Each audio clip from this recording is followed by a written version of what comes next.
자, 분위기 좀 식혀볼게요. 재밌는 이슈. 이보다 재밌는 이슈는 없어요. 안철수 얘기인데. 그 소위 말하면 제3지대 경선. 그러니까 이게 웃긴 게 안철수 씨는 국민의 짐에 입당은 하기 싫고 또 어떤 뭐 언론은 입당을 한 것처럼 보도도 했어요. 단독 해가지고. 근데 입당 안 하고 싶은데 니들 경선에는 참가하게 해줘 했단 말이에요. 결국엔 이도저도 안 됐어 지금. 그래가지고 금태섭과 일단 예선전을 지르는 상황이 됐어요. 이거 뭐 2단계 단일화 이렇게 이야기하던데 안철수 입장에서는 사실은 다급해졌다고 봐요. 그러니까 자기한테 쏟아질 스포트라이트가 저쪽으로 갔고 지금 안철수는 잊혀지고 있단 말이에요. 그러니까 어떻게든지 우리 쪽 단일화와 저쪽 단일화를 좀 뭔가 스포트라이트를 받게 하기 위해서 금태섭과의 단일화를 받아들이는 모양새거든요. 근데 기분은 더럽겠다는 생각이 들어요. 어제 방송에서 야수님이 그랬던가? 자기 가방 못 지었던 금태섭하고 경선을 해야 되는 이 더러운 이거 어떻게 해야 돼? 오죽하면 자기 욕까지 한 사람인데 안철수 입장에서는. 근데 참 말이 범야권 후보 단일화라고 하는데 뭐 단 둘이 놓고서는 범야권이라 말하는 것도 좀 웃기다. 뭐 허경영이나 이런 분들도 같이 들어가서 해야 되는데 왜 금태섭만 불러놓고서는 자기들끼리 하면 허경영 되게 기분 나빠할 것 같기도 하고요. 뭐 어쨌든 자기들이 예비경선 A조 그리고 국민의힘 국진당이 B조고 거기서 승자 승 해가지고 또 올라가 다시 한 판 붙겠다라는 거잖아요. 야 무슨 토너먼트 축구 시합 보는 것도 아니고 참 재밌을 것 같습니다. 저도 이거 보면서 한 세네 가지 생각을 했었는데요. 일단은 안철수가 진짜로 서울시장 후보가 되고 싶구나. 아까 말씀하신 것처럼 자기 가방 묻지랑 경선을 하면서까지 일단은 좀 싸움을 하고 싶구나 이런 생각이 좀 들었었고, 그 다음에 어떻든 간에 계속 국진당으로 시선이 쏠리니까 일단 주도권을 놓치지 않아야 되겠다. 어떻게든 간에 시선을 이쪽으로 좀 가지고 와야 되겠다. 이런 생각도 있는 것 같고요. 근데 이제 그것에 덧붙여서 퇴로가 없으니까 퇴로가 없다는 말은 하기는 그렇고 내가 치고 나가야 되겠다. 이런 게 있는 것 같고요. 그 다음에 이제 예비 경선을 A조, 국민의힘 A조. 경선을 B라고 했는데 A조. 마치 이제 자기랑 금태석이 주다. 살짝 집어넣어서 A조. 우리는 A조. 죽음의 조. 나는 죽음에서 뚫고 나온 매입이야 이런 얘기를 하고 저쪽은 B죠. 마이너. 그래서 주도권을 놓지 않겠다는 강한 의지를 지금 드러내신 것 같습니다. 이것들이 지금 경선 월드컵을 하고 자빠졌어 지금. 죽음의 조가 나오고. 그러니까 지금 안철수는 실은 이런 식으로 야권 통합 경선을 했던 예가 있거든요. 2011년 그 오세훈이 시장직을 내던졌을 때. 그러니까 그 당시에 민주당에서는 박영선 의원이 그 주자가 됐었고, 그 다음에 그 야권 그 시민 후보로 박원순 시장이 나와서 그 당시에 그 최규혁 민노당 후보랑 그 예선전을 치렀고 나중에 야권 통합 경선을 한 적이 있습니다. 근데 지금 그 금태섭의 제안에 대해서 안철수는 안 받을 수가 없거든요. 왜냐하면 만약에 안 받게 되면은 안철수는 부전승으로 올라왔는데 저거 인정할 수 없다. 그래서 지금 안철수 입장에서는 아마 금태섭, 조정훈까지 포함해서 3명이서 하자. 왜냐면은 금태섭하고 1대1로 하는 것을 굉장히 꺼리는 것 같습니다. 근데 조정훈 그 시대정한당 대표는 거기에는 내가 참여하지 않겠다라는 걸 분명히 한 것 같고, 그럼 만약에 금태섭하고 이제 여론조사 형태로 아마 할 텐데 실제로 투표를 못 하기 때문에 그러면은 TV 토론이 선행돼야 되거든요. 최소한 저는 한 2차례 정도 한다고 생각하는데, 그러면 금태섭 입장에서는 안철수를 본인이 그 좀 쉬운 얘기로 처발을 넣을 수 있죠. 그러면은 금태섭은 정치적으로 성공한 겁니다. 그리고 안철수가 거기서 설령 올라간다 하더라도 많은 상처를 받고서 정말 깊은 내상을 가진 채로 통합 경선을 해야 되고, 그 과정에서 제일 승자는 저는 금태섭이 되지 않을까. 지금은 그렇죠. 하지만 이 그 금태섭이 내던진 패를 안 받을 수가 없어요. 그러니까 안철수 국민의당 대표가 TV 토론에 자신이 없다는 것이 또 여실히 드러나는 게, 둘이 이렇게 철수 말대로 경선 A조, 예비 경선 A조 하면서 한다고 했는데 금태섭 의원이 온라인 기자간담회에서 이런 얘기를 했거든요. 설전에 한 번이라도 토론회를 하자. 그래야 서울 시민들의 선택권이 있는 거 아니냐라고 얘기했지만 이 부분에 대해서는 언급이 없어요. 단일화는 할 텐데 언급이 없어. 그렇죠. 이제 자기 실력이 드러나는 건 콘텐츠의 문제가 아니라 표현력이라고 보거든요. 토론은 콘텐츠가 있고 없고의 문제가 아니라. 근데 이제 그 설날 밥상에 이제 올리고 싶은 금태섭이 안철수하고 붙는 건 자신 있다 이런 거 아니에요.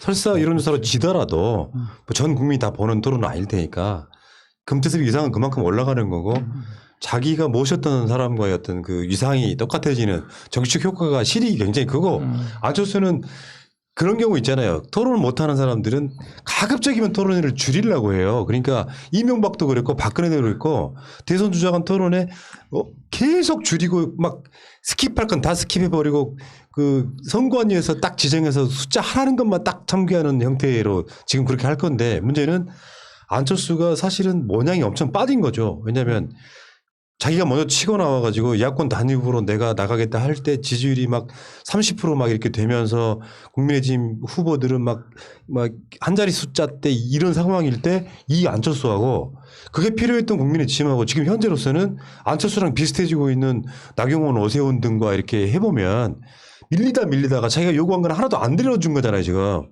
그러니까 김종인이 거기다가 금태섭을 딱 끌어들여가지고 안철수의 위상을 사실 낮춰놓은 측면이 분명히 있어요. 이게 안철수 입장에서는 바보가 아닌 이상 모르진 않을 거 아니에요.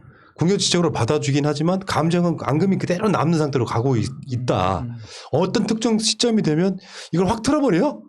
김 빠지게 만드는 거 있잖아요. 예를 들면 내가 안 나가긴 하지만 후보 자체를 아예 포기함으로써 저쪽을 연맥이는 방법도 있거든요. 단일화가 아니잖아요. 그거는. 원래 싸울 때 제일 그 애매한 게 나보다 훨씬 체급이 낮은 애랑 싸우는 겁니다. 그러니까 안철수 입장에선 지금 안철수가 고등학생이라면 금태섭이 정치적으로 초등학생 정도에 해당하거든요. 그러니까 이거는 이겨도 아무런 이득이 없고 만약에 여기서 지거나 강펀치를 맞게 되면은 아주 창피한 상황인데 지금 그 금태섭 입장에선 신났죠. 이런 식으로 본인의 그 지난번에 아들에게 증여한 문제 등등으로 많은 결함이 있지만 어쨌든 지금 반 문재인 전선의 기치를 내걸고서 그쪽으로 갔는데 안철수와의 그 토론 과정에서 선전을 보인다면 금태섭은 아마 그 국회의원 그 이번에 떨어진 거 이상의 정치적으로 만회할 수 있다라는 생각을 할 거고 안철수는 그 지금 일부 보도에서는 지지율이 계속적으로 국민의힘에서 나오가 나왔지만 이거 하락하지 않고 있다 그러지만 이건 한시적입니다. 아마 제 생각에 이게 본격적으로 토론회가 개최되고 또 새로운 여론조사 그다음에 나오의 그 경선이 이렇게 치열해지면 그쪽으로 표쏠림이 심할 거거든요. 그래서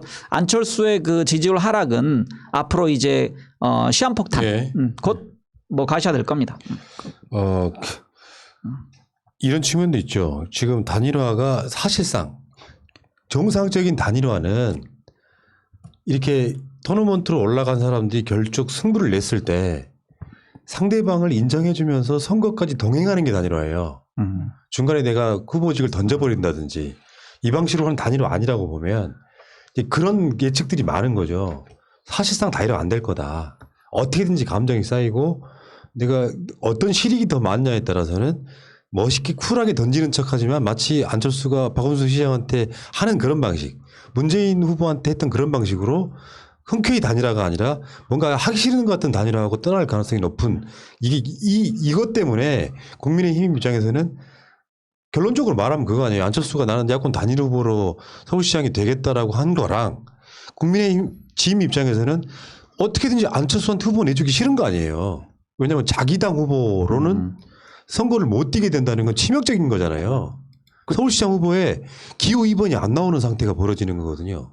그렇죠. 그러니까 그렇게 되면 김종인은 옷을 벗어야 될 상황이 되죠. 조기에 옷을 벗어야 될. 그러다 보니까 이제 국진당도 그러니까 국진당하고 안철수하고 동상이몽을 하고 있는 것이 아니 무슨 얘기냐면 정진석은 적극 환영한다라고 말은 했습니다. 그 이 안에 대해서. 그런데 그 다음 말을 들어보면 하지만 3월 달까지는 만나지 않을 것이다. 그럼 거기는 거기대 우리대로 할 거라고 하는데 그 얘기에 또 그 뒷배경에는 일단은 환영한다고 했지 그걸 동의하는 건 아니다. 일단 그때 가서 우리가 만약에 설사 밀리지 않겠지만 만약에 밀리면 경선 안 하면 되는 거. 우리대로 독자적으로 후보 내면 되는 거고 만약에 우리가 유리하면 그때 경선 해주는 척 하면서 안철수의 표를 가져오겠다는 심산이 있는 것이 아닌가 생각하고 있고 또 안철수는 또 안철수대로 말씀하신 것처럼 계속 안철수는 서울시장이 지금 목표가 아니라 대선이 목표인데 서울시장을 한번 던져봤는데 갑자기 지지율이 너무 많이 나오니까 자기가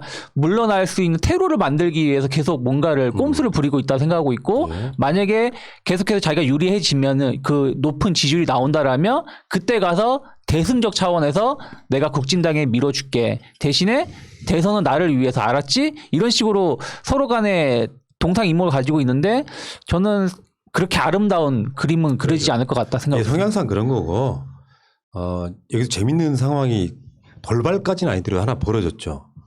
정의당이 보궐선거 후보 안 내기로 했단 말이에요.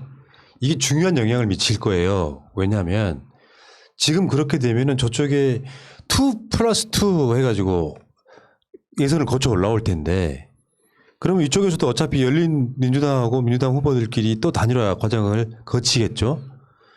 거기에 독자 노선을 걸을 걸로 예상이 됐던 정의당이 한 5% 정도 나와요. 서울에서도. 후보 안 내기로 했어. 근데 일단 후보 안 내기로 한 이유가 웃겨. 이 사람들이 후보를 안 내긴 게 무슨 뭐 당대표의 성추행 사건 때문에 안 낸다거나 하는데 서울시장 후보 안 내는 거랑은 다른 문제잖아요. 사실이 말하면 낼 만한 사람이 없는 거 아니야? 솔직히 말하면.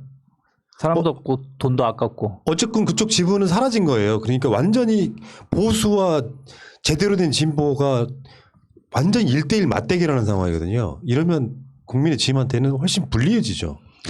근데 정의당 입장에서는 그 지금까지 역대 서울시장 선거에서 후보를 안 낸 적이 없습니다.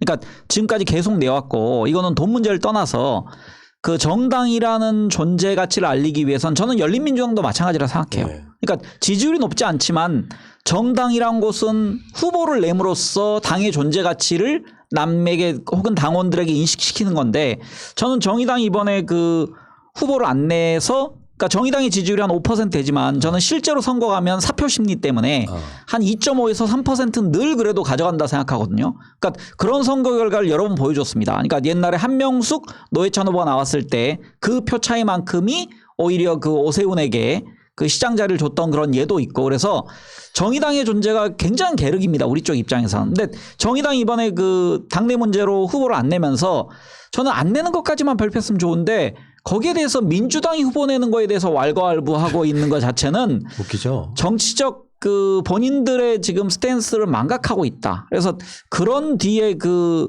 말 때문에 앞에 내온 자기 당의 문제가 오히려 부각되기도 하고 정의당의 존재에 대해서 국민들이 특히 우리 쪽에 있는 분들이 더 미움을 받는 그런 그 발표가 됐다고 생각합니다. 저는 그 이제 후보를 안 내는 것이 과연 책임 정치를 실현하는 것인가에 대해서 좀 의문이 있고요. 실제로 정당이 책임을 진다는 것은 선거에서 심판을 받아야 책임을 지는 것이지 후보를 안 내는 것이 아무것도 안 하면 그러면 아무것도 안 하고 있는 정당은 다 책임지고 있는 정당은 아니잖아요. 그래서 후보를 안 내는 것은 좀 적절하지 않은 것 같고 저는 여기에서 좀 조심스럽습니다만은 성추행 사건 이야기가 있는데 저는 이런 생각이 들어요. 성추행 사건이라고 얘기를 하는데 너네들은 내용을 몰라도 돼. 그리고 우리가 성추행이라고 결론 내렸으니까 그거에 대해서는 얘기하지 마. 궁금해하지 마. 궁금해하지 마. 정의는 내가 내려. 이것이 과연 그 정의당이잖아요. 그게 이제 정의를 자기가 스스로 해버리고 끝나는 것이라는 것인데 그게 과연 정의당의 이념에 맞는 것인지 오히려 이렇게 끝내버리니까 정말로 무슨 일이 있었는가 이게 더 궁금증이 자아내어지는데 어떻든 간에 자기네들이 결론 내리면 그게 정답이라고 생각하는 것도 너무나 지나친 독선이라는 생각이 듭니다. 예. 자, 어쨌건 이런 상황이고요. 단일화는 쉽지 않을 거다. 단일화라는 게 안 나오는 게 단일화가 아니고 흔쾌히 같이 띄워주는 게 단일화인데 우리한테 굉장히 유리한 것들이 많아지는 거죠. 예를 들면 열린민주당하고 더불어민주당이 단일화가 된다고 해도 선거 안 도와줄 리는 없잖아요. 근데 정의당도 지금 포기한 상태이기 때문에 저쪽은 단일화를 해도 크게 시너지가 안 날 것 같은 느낌이 있고요. 그러니까 서울시장 보궐선거 부산도 마찬가지고 투표하면 이깁니다.